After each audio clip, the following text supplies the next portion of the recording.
Hello everyone. आज हम बात करेंगे फर्स्ट लॉ ऑफ थर्मोडायनेमिक्स के बारे में। फर्स्ट लॉ ऑफ थर्मोडायनेमिक्स की अगर हम बात करें किसी भी एक क्लोज सिस्टम के लिए तो वो कंजर्वेशन ऑफ एनर्जी से रिलेटेड होता है। यानी first law of thermodynamics related with law of conservation of energy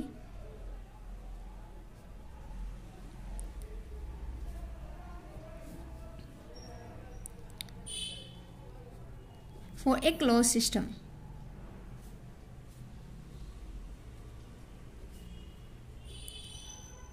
मतलब अगर हमारे पास एक क्लोज सिस्टम दिया गया है तो उस सिस्टम की जो एनर्जी है वो कंजर्व रहेगी। मतलब when there is interaction of system and surrounding then the amount of energy absorb by the system must be equal to amount of energy lost by the system. मतलब अगर हमारे पास एक क्लोज सिस्टम दे रखा है, close system कौन सा होता है? वो सिस्टम जिसमें there is only exchange of energy but not particle of system with surrounding. मतलब कोई भी सिस्टम अगर सराउंडिंग के साथ सिर्फ एनर्जी को एक्सचेंज करता है और उसके अंदर पार्टिकल्स का एक्सचेंज नहीं है सराउंडिंग के साथ, तो उस सिस्टम को बोलते हैं हम क्लोज सिस्टम, यानी no exchange of particles.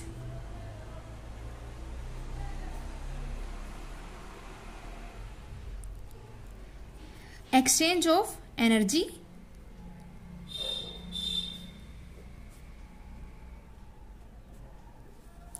Between system and surrounding.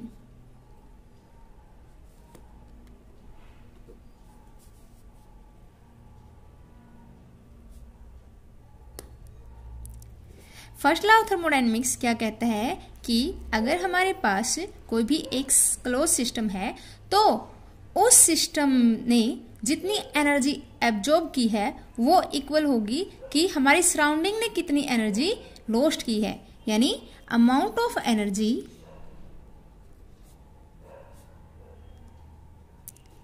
Absorbed bye A system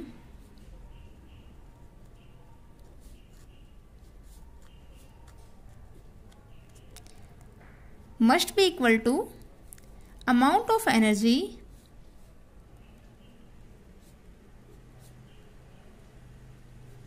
lost by the surrounding।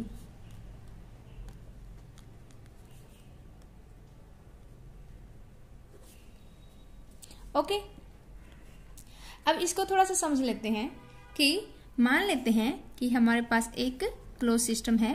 Close system मतलब वो सिर्फ पार्टिकल्स का एक्सचेंज कर सकता है, एनर्जी का एक्सचेंज नहीं करेगा सराउंडिंग के साथ। तो इसमें क्या किया हम लोगों ने, इस सिस्टम को मैंने हीट करना स्टार्ट कर दिया। ओके, यानी इस सिस्टम में हमने क्या दी है, सराउंडिंग। ये वाला जो पार्ट है ये सराउंडिंग का रहेगा और ये वाला क्या है, हमारा सिस्टम है। यानी मैंने क्या किया है, सराउंडिंग से सिस्टम को कुछ एनर्जी दी है इन द फॉर्म ऑफ हीट। ठीक है, अब यहाँ पे क्या होगा, अब इस सिस्टम को कुछ ना कुछ एनर्जी मिल रही है। अगर इस सिस्टम को एनर्जी मिल रही है तो इसके पार्टिकल्स क्या करेंगे, मूव करेंगे तो एक दूसरे के साथ कोलाइड करेंगे तो जो ये ऊपर वाली बाउंड्री है, सपोज कर दिया यहाँ पे एक पिस्टन है और ये एक फ्रिक्शनलेस पिस्टन है, तो इसमें क्या है कि जब पार्टिकल्स एक दूसरे के साथ कोलाइड करेंगे तो वो क्या करेंगे, अगर ये कोलाइड आपस में कर रहे हैं तो इस पिस्टन की वॉल के साथ भी कोलाइड करेंगे।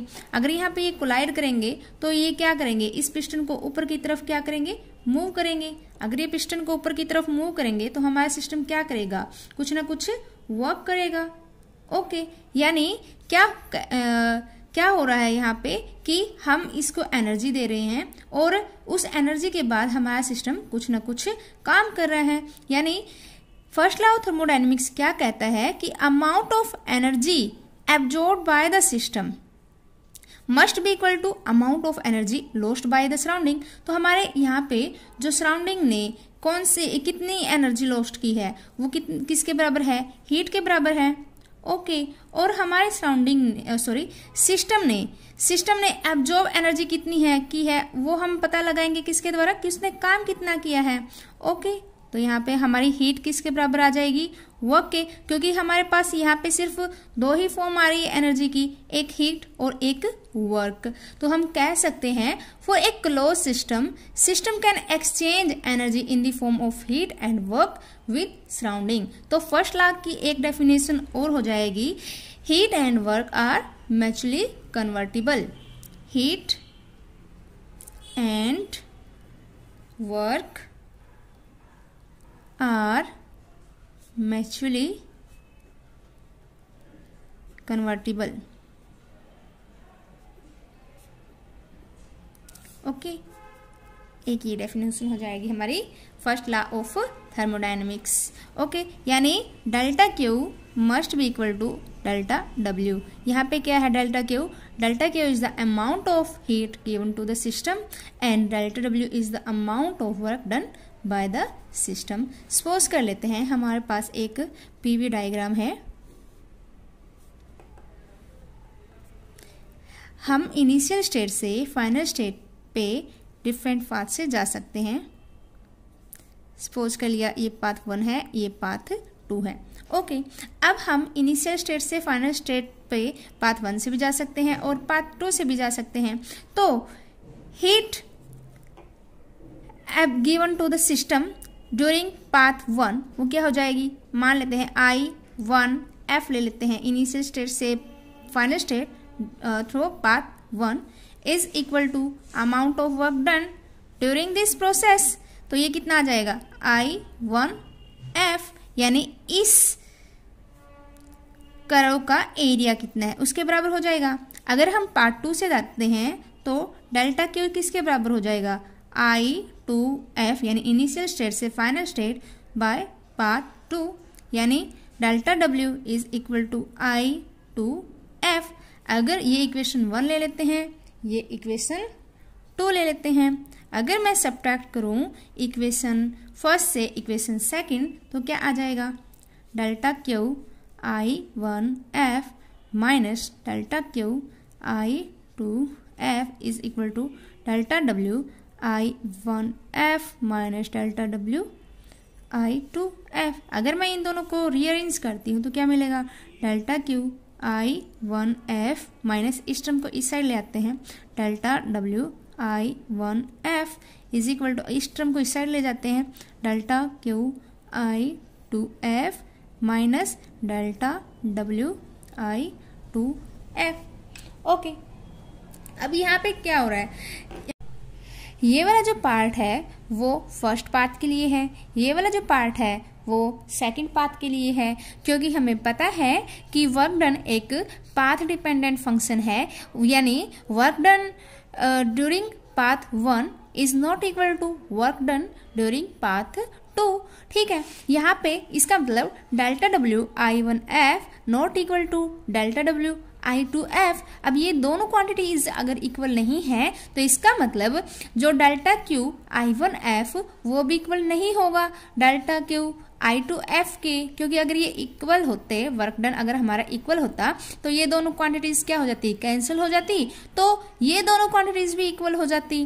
ठीक है, बट अभी ये इक्वल नहीं है, तो इसका मतलब हमारा जो डेल्टा क्यू है फर्स्ट पाथ के लिए वो नॉट इक्वल है delta Q for second path. इसका मतलब हमारा जो हीट होती है वो भी एक पाथ डिपेंडेंट फंक्शन है, बट ये दोनों क्वांटिटीज चाहे बेशक इक्वल ना हो, लेकिन इन दोनों का जो डिफरेंस है दोनों पार्ट्स के लिए वो क्या है, इक्वल है। इसका मतलब इन दोनों का जो डिफरेंस है वो एक प्रॉपर्टी को शो कर रहा है, और वो प्रॉपर्टी क्या है, एनर्जी की एक फॉर्म है, क्योंकि हमारी हीट क्या है वो भी एनर्जी की फॉर्म है, और वर्क क्या है, एक एनर्जी की फॉर्म है। और जब दो एनर्जी की फॉर्म होती है और उनका हम डिफरेंस लेते हैं तो भी वो एक एनर्जी की ही फॉर्म देगा। तो सपोज कर लिया यहाँ पे जो एनर्जी की फॉर्म है वो डेल्टा यू है, और इसको बोलते हैं इंटरनल एनर्जी ऑफ सिस्टम। तो हम कह सकते हैं कि जब भी हम किसी भी सिस्टम को हीट देते हैं तो उस हीट का कुछ अमाउंट उस सिस्टम की इंटरनल एनर्जी को चेंज करने में यूज होता है, और कुछ पार्ट वर्क करने में यूज होता है। तो हम कह सकते हैं कि delta Q minus delta W is equal to delta U, या फिर हम कह सकते हैं delta Q is equal to delta W plus delta U. यानी when some amount of heat is given to a system, then this some part of it is used for work and some part is used in change in its internal energy. और ये हमारी first law of thermodynamics की mathematical form है, और ये आपको याद रखनी है क्योंकि एग्जाम्स में जो क्वेश्चन आते हैं उसमें ये मोस्टली यूज होती है। ओके, चलिए थर्मोडायनेमिक्स की हम कुछ प्रॉब्लम डिस्कस करते हैं जो नेट में पूछी गई थी, और ये फर्स्ट लॉ ऑफ थर्मोडायनेमिक्स पे ही बेस्ड है। फर्स्ट प्रॉब्लम डिस्कस करते हैं। इसमें क्या दे रखा है, calculate the heat transferred for a process performed on A thermodynamic system shown. यानी एक थर्मोडायनेमिक सिस्टम है और उसका एक प्रोसेस दे रखा है जो कि इस डायग्राम से रिप्रेजेंट किया गया है। तो इस प्रोसेस के लिए हमें क्या निकालना है, हीट निकालनी है। Heat is equal to question mark. Okay, अब हमें पता है कि ये एक साइक्लिक प्रोसेस है, और साइक्लिक प्रोसेस, अब हमें हीट पता है, हीट के लिए फॉर्मूला था हमारा according to first law of thermodynamics, D Q is equal to D U plus D W. Okay, यानी हमें हीट के लिए इन दो क्वांटिटीज को कैलकुलेट करना है। अब क्योंकि ये एक साइक्लिक प्रोसेस है, साइक्लिक प्रोसेस के लिए हमें पता है कि चेंज इन इंटरनल एनर्जी वो क्या रहता है, zero. Change in internal energy is zero.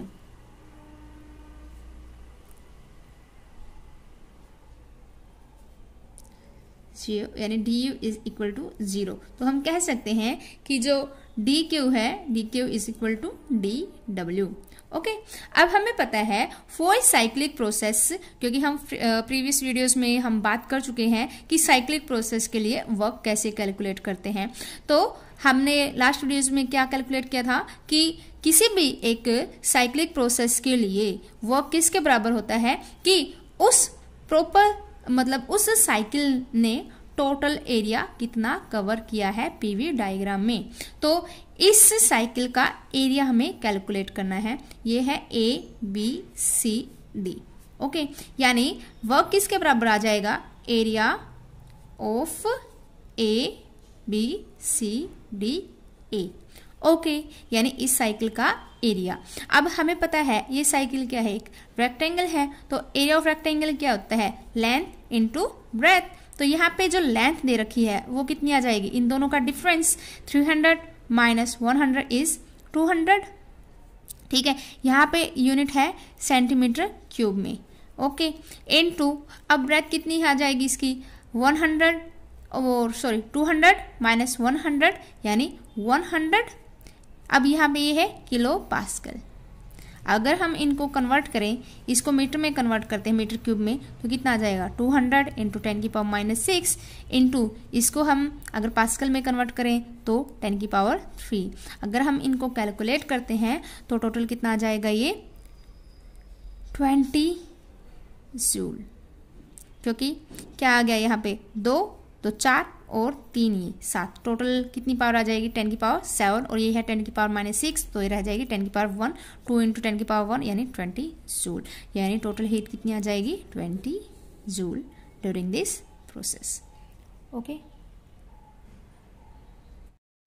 अब जो हम प्रॉब्लम डिस्कस करने जा रहे हैं ये एक स्टैंडर्ड प्रॉब्लम है, यानी इस प्रॉब्लम से ढेर सारे क्वेश्चंस पूछे जाते हैं नेट और गेट के अंदर, डिफरेंट वे से पूछे जा सकते हैं, इसलिए मैंने इसको बोला स्टैंडर्ड प्रॉब्लम है।